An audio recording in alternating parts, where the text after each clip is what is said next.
Bismillahirrahmanirrahim. Assalamualaikum warahmatullahi wabarakatuh. Alhamdulillah kawan-kawan semuanya, kita bisa kembali berjumpa di kelas selanjutnya di kuliah online kita di Matan Goyah wat Takrib. Ya, di kelas sebelumnya banyak yang bertanya tentang auratul nisa gitu ya, tentang auratnya perempuan, yang dimana sempat saya katakan bahwasanya wajami'u badanil hurrati auratun, seluruh badan wanita yang merdeka itu adalah aurat, illa wajhaha wa kaffaiha, kecuali wajahnya dan kedua telapak tangannya. Wajhaha wa kaffaiha itu apa? Kemarin sempat saya jelaskan bahwasanya kaffaiha itu adalah kedua telapak tangannya dzahiron wa batinan. Ini tidak boleh tertutup di dalam sholat, artinya dia harus terbuka. Nah, kemudian ada pertanyaannya yang banyak yang masuk ini, bukan cuma dari teman-teman putri, dari teman-teman putra juga bertanya, bagaimana dengan wanita yang sholatnya menggunakan mukena? Bukankah tangannya tertutup? Nah, memang tangannya tertutup oleh mukena, tapi dalam hal ini mukena tidak bertujuan untuk menutup telapak tangan tersebut. Maka dalam hal ini tidak masuk dalam kategori menutup tangan secara sempurna atau menutup telapak tangan zahiron, bagian sininya dan bagian sininya secara permanen. Nah, itu maka masih boleh dalam hal ini. Maksud kami dalam masalah wanita tidak boleh menutup telapak tangannya ya ketika sholat, yakni adalah maksudnya menutup telapak tangan, bagian punggung dan bagian punggung dan bagian telapak bagian dalamnya, ini sama ini, itu nggak boleh ketutup, baik dengan menggunakan sarung tangan atau menggunakan kain yang biasanya diikat di sini kemudian menutup. Nah, itu sebenarnya nggak boleh gitu ya, karena kenapa? Ini bagian dari aurat yang semestinya harus terbuka gitu ya. Tapi bukan bermakna kemudian apakah dengan menutup beberapa bagian tangan dengan mukena kemudian membatalkan sholat, juga tidak membatalkan sholat. Jadi kalau selama ini Anda yang wanita sholat menggunakan mukena, itu tidak lantas membatalkan sholat karena tangan tertutup, karena maksud dalam hal ini bukan tertutup secara permanen dan juga bukan menutup dalam jangka waktu yang panjang sepanjang waktu sholat. Nah, ini barangkali yang bisa kami bahas. Selanjutnya kita akan memasuki fasal selanjutnya. Namun sebelumnya mari bersama-sama kita membaca Al-Fatihah. A'udzubillahi minasyaitonir rajim. Bismillah.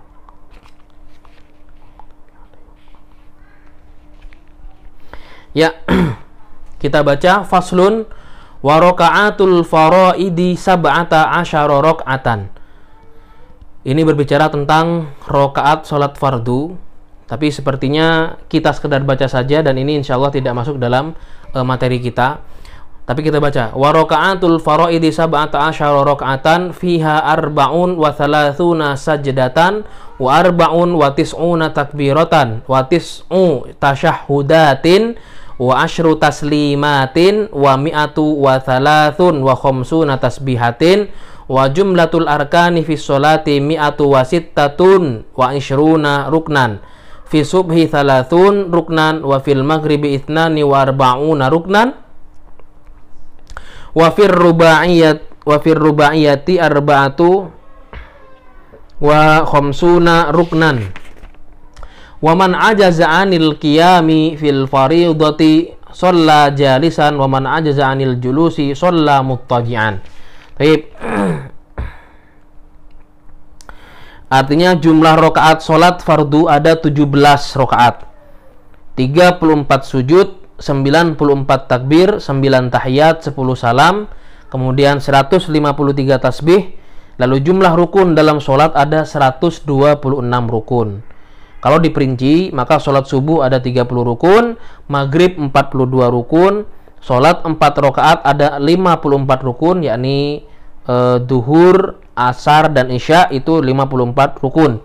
Barang siapa yang tidak mampu berdiri dalam sholat fardu, maka boleh sholat dengan duduk.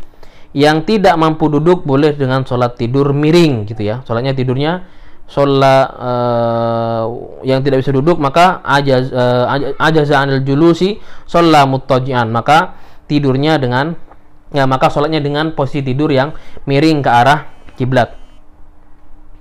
Kemudian selanjutnya, ya, ini nggak kita bahas.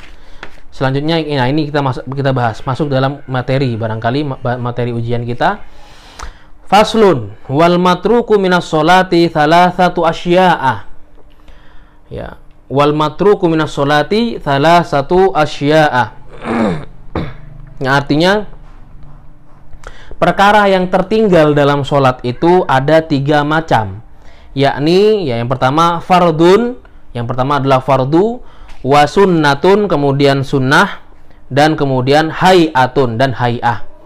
Fal fardu la yanubu anhu sujudus sahwi bal in dzakarahu waz zamanu qaribun ata bihi wa bana alaihi. Ya, wa sajada lis sahwi. Yang artinya, kalaupun perkara fardu dalam sholat yang ditinggalkan atau terlupa, tidak perlu mengganti apabila murni karena lupa, tetapi apabila ingat kemudian waktunya masih dekat, maka harus dilakukan sujud sahwi. Itu ya.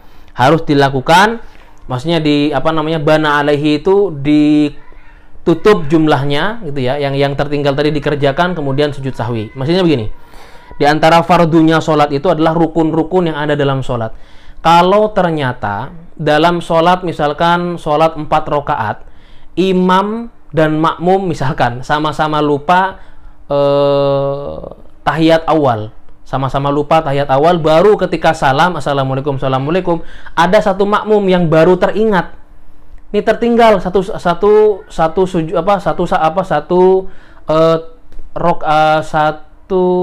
tahiyat, satu rukun gitu, tahiyat awalnya tertinggal, maka dalam hal ini semuanya harus sujud sahwi kalau waktunya masih berdekatan.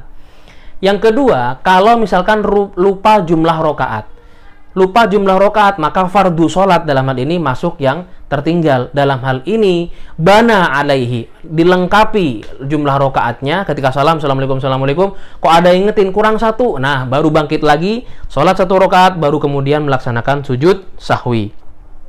Ini yang pertama, kalau fardu ditinggalkan.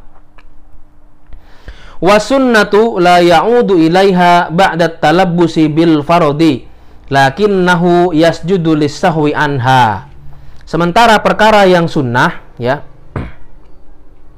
sedangkan perkara-perkara yang sunnah dalam sholat yang tertinggal tidak perlu mengulanginya apabila sudah melakukan hal yang fardu, akan tapi hendaknya melaksanakan sujud sahwi. Ini hanya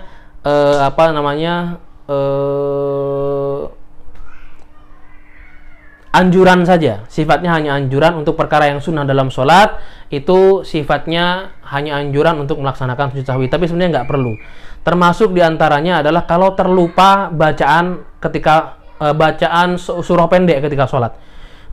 Ya, terlupa bacaan surah ketika sholat, ketika Fatihah sudah terbaca, ya, Fatihah sudah terbaca, maka dalam hal ini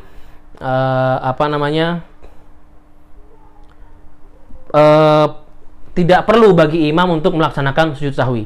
Ya, kalau sudah bergabung dengan dengan rukun-rukun setelahnya, misalkan di rakaat pertama imam membaca Fatihah, setelah membaca Fatihah terlupa tidak membaca surat, atau membaca surat tapi terlupa bagian-bagiannya sehingga dia mencukupkan bacaannya gitu ya, kemudian langsung sujud, ruku, kemudian i'tidal dan sebagainya. Tidak perlu melakukan sujud sahwi untuk perkara-perkara yang sunnah dalam sholat, termasuk masalah bagian yang bukan bagian dari rukun sholat, itu juga masuk dalam perkara sunnah dalam sholat yang kalau tertinggal tidak perlu melakukan sujud sahwi. Wal hay'atu la ya'udu ilaiha ba'da tarkiha wala yasjudu lis-sahwi anha, gitu ya.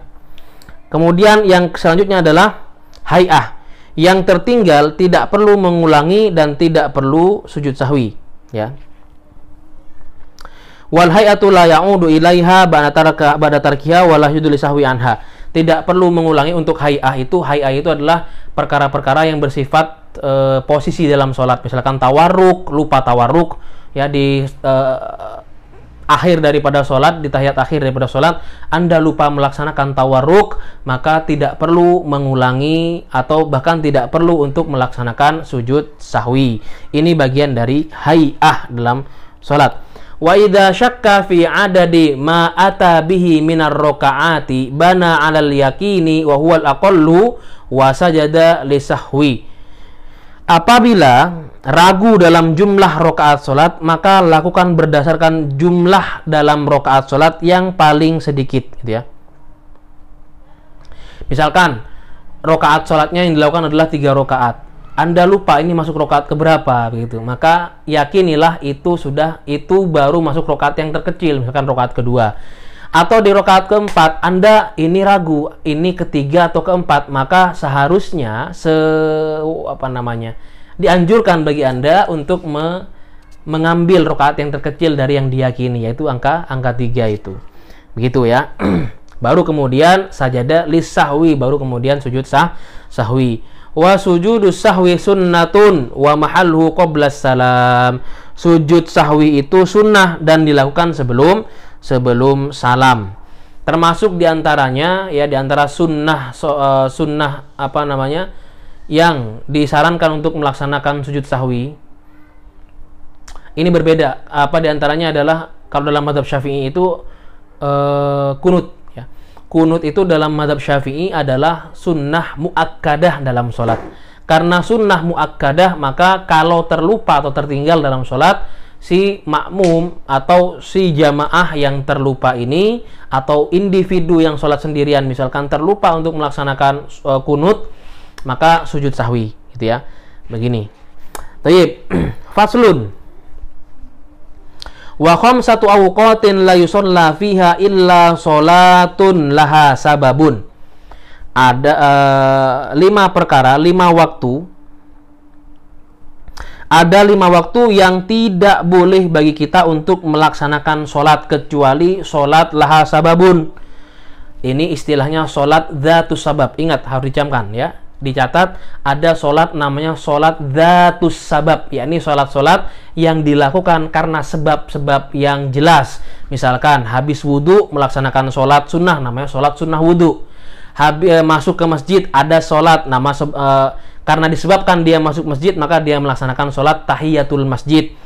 Termasuk sholat jenazah ya, maka itu masuk dalam kategori as-sholatu lidzati sababin. Ini masuk dalam ujian insyaallah ya. Nah, ada 5 waktu sholat yang dilarang bagi kita untuk melaksanakan. Ada 5 waktu dalam sehari itu, ada 5 waktu yang diharamkan bagi kita untuk melaksanakan sholat kecuali sholat lidzatis sabab. Apa dan kapan saja? Pertama, ba'da sholatis subhi hatta tatlu asy-syams, ya. Mulai dari subuh ya, fajar sodik. Nah, mulai dari fajar sodik muncul waktu subuh hatta tatlu asy-syams, sampai matahari terbit. Di kita sekarang dominan ya, kalau di WIB itu matahari terbit ya jam 6 barangkali ya. Jam 6 artinya kalau orang terbangun jam 5.40 itu barangkali masih dapat waktu subuh. Karena kenapa? Matahari belum terbit, tapi udah terang tuh. Ya. Langit terang bukan bermakna matahari udah terbit kadang-kadang gitu ya. Jadi kalau matahari sudah jelas-jelas terbit, disitulah baru dikatakan itu waktu yang dilarang untuk melaksanakan sholat. Ba'da sholati subuh, selesai dari sholat subuh, Anda selesai sholat subuh, assalamualaikum, sampai matahari terbit, itu waktu yang terlarang untuk melaksanakan sholat. Wa inda tulu'iha, ya ini ketika matahari dan saat terbit matahari. Wa inda tulu'iha hatta tatakamala wa tartafi'a qadra rumhin, ya. Proses mulai dari proses terbitnya matahari sunrise sampai matahari meninggi qadra rumhin, yakni setinggi 1 tombak. Setinggi 1 tombak kalau zaman sekarang kita konversi saja itu barangkali jam 6.15 lah. Kalau di perhitungan jam sekarang barangkali ya, itu jam 6.15 sudah, itu juga masuk dalam proses di mana itu waktu yang terlarang melaksanakan sholat. Setelah 6/4 atau 6/10 itu baru kemudian boleh melaksanakan sholat, dan itu di awal namanya sholat isyraq ya, sholat isyraq. Wa idza stawat hatta tazula, dan ketika matahari sudah istiwa itu adalah ketika matahari berada pas di atas benda sehingga benda itu tidak mempunyai bayangan, itu waktu terlarang dalam sholat. Hatta tazula, sampai kemudian benda itu mempunyai bayangan sedikit, nah itu masuk waktu duhur, itu tidak boleh melaksanakan sholat ya di antara waktu itu. Wa ba'da sholatil asri, dan setelah sholat asar ya, hatta taghruba syamsu, sampai matahari itu tenggelam. Wa indal ghurubi, dan ketika matahari, proses dari matahari tenggelam, hatta takamala ghurubuha, sampai sempurna tenggelamnya matahari ini. Ini adalah waktu yang dilarang ya dalam melaksanakan sholat, kecuali sholat lihurmatil wakti. Apa sholat lihurmatil wakti? Yakni sholat-sholat yang memiliki sebab. Contohnya yang pertama saya katakan tadi, sholat sunnah wudhu, sholat sunnah tahiyatul masjid, sholat jenazah, termasuk kalau kita mau mengkodok sholat, maka boleh bagi kita melaksanakan mengkodok sholat tersebut sekalipun di waktu yang terlarang. Lanjut, faslun wa sholatul jama'ati sunnatun muakkadatun ya. Sholat jamaah itu dalam madhab Syafi'i hukumnya sunnah muakkadah. Wa 'alal ma'mumi ayyan wiyal i'timamu dunal imami, dan bagi makmum wajib berniat untuk menjadi imam dunal imam. Kalau imam nggak perlu berniat menjadi imam, yang penting bagian dari niat itu ada beberapa hal yang harus dihadirkan, yakni apakah jenis sholat itu adalah adaan atau qodoan atau i'adatan. Nah itu dia ya. Kemudian nama sholatnya sholat apa, berapa rokaatnya gitu ya, itu harus disebutkan oleh setiap yang melaksanakan sholat. Ayyatammal hurru bil abdi wa yajuzu ayyatammal hurru bil abdi wal balighu bil murahiki, dan diperbolehkan gitu ya, boleh orang yang merdeka bermakmum kepada budak, orang balik pada yang belum balik, itu boleh. Wala tasihu qudwatu rajulin bi imra'atin, enggak boleh bermakmum kepada seorang laki-laki bermakmum kepada wanita, tidak sah laki-laki bermakmum pada wanita. Kemudian wala qari'in bi ummiyin, dan tidak boleh orang yang mampu membaca Al-Qur'an bermakmum kepada orang yang buta huruf, enggak boleh. Mana tadi? Wa ayyu mawdi'in shalla fil masjid bi sholatil imami fihi wa huwa alimun bi sholati ajza'ahu ya, ajza'ahu ma lam yataqaddam alaihi. Makmum boleh sholat di tempat manapun dari posisi imam di masjid, asal imam tahu sholatnya itu dari sholatnya itu hukumnya sah selagi makmum tidak mendahului imam ya.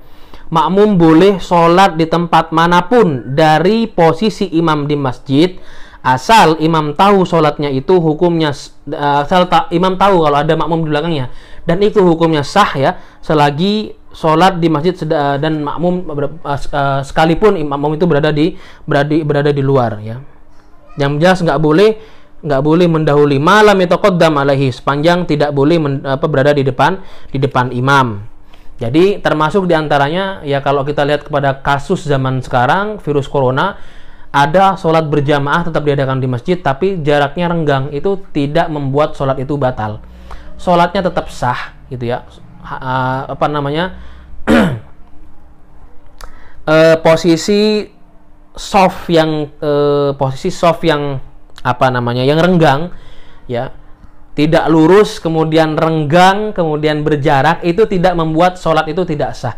Sholatnya tetap sah sepanjang apa? Makmumnya berada di belakang imam. Intinya berada di belakang imam, gitu ya. Yang penting dia berada di belakang imam, maka sholatnya tetap sah. Wa in shalla fil masjidi wal ma'mumu kharijal masjidi qariban minhu wa huwa alimun bi sholatihi wa laha ila hunaka jaza. Ini masuk nih. Yang penting imam ya tahu ada makmum, sekalipun di belakang ataupun sekalipun di luar masjid, itu boleh, itu sah. Yang penting dia tahu di situ ada makmumnya. Tapi kalau sudah terhalang oleh dinding, terhalang oleh sater dan lain sebagainya, kalau imam nggak tahu ada makmumnya, Ini yang kemudian menjadi ikhtilaf di antara para ulama, ada yang bilang tidak sah, ada yang bilang makruh sholatnya, ya. Seperti itu.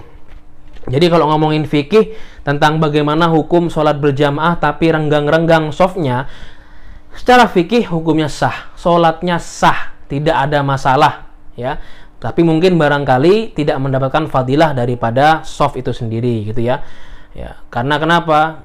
Fa inna tasyatus sufufi min tamamis shalah, bagian dari kesempurnaan sholat. Ya, soalnya bukan hanya tidak sempurna saja, tidak mendapatkan fadilah kesempurnaan daripada sholat. Tapi bukan berarti kemudian dikatakan secara fikih hukumnya tidak sah, tetap sah, gitu ya. Ini kalau kita ngomongin secara fikih, tapi kadang-kadang secara etika, secara wajar atau tidaknya memang tidak wajar itu. Tapi untuk pada konteks zaman sekarang itu boleh saja terjadi. Wallahu a'lam bishawab. Barangkali ini yang bisa kami sampaikan dalam kelas online pada hari ini. Selanjutnya saya ingin memberitahukan khususnya kepada mahasiswa yang mengikuti kelas ini, ya, materi-materi yang akan saya tampilkan untuk UAS nanti, yang akan saya hadirkan untuk UAS nanti adalah yang dari awal yang kita baca sebelum UTS, ya, kemudian ke kelas online yang kita bahas tadi, termasuk diantaranya adalah tentang pembahasan di YouTube yang lain, ya. Di YouTube yang lain itu pernah saya bahas tentang, di channel saya pernah saya bahas tentang hukum wanita wanita haid dan laki-laki yang junub membaca Al-Quran. Itu bagaimana pendapat para ulama dan bagaimana hukumnya. Ini silakan kalian membacanya, kemudian cari referensinya, termasuk di pembahasnya di kelas online ini. Wallahul muwaffiq ila aqwamit thoriq. Wassalamualaikum warahmatullahi wabarakatuh.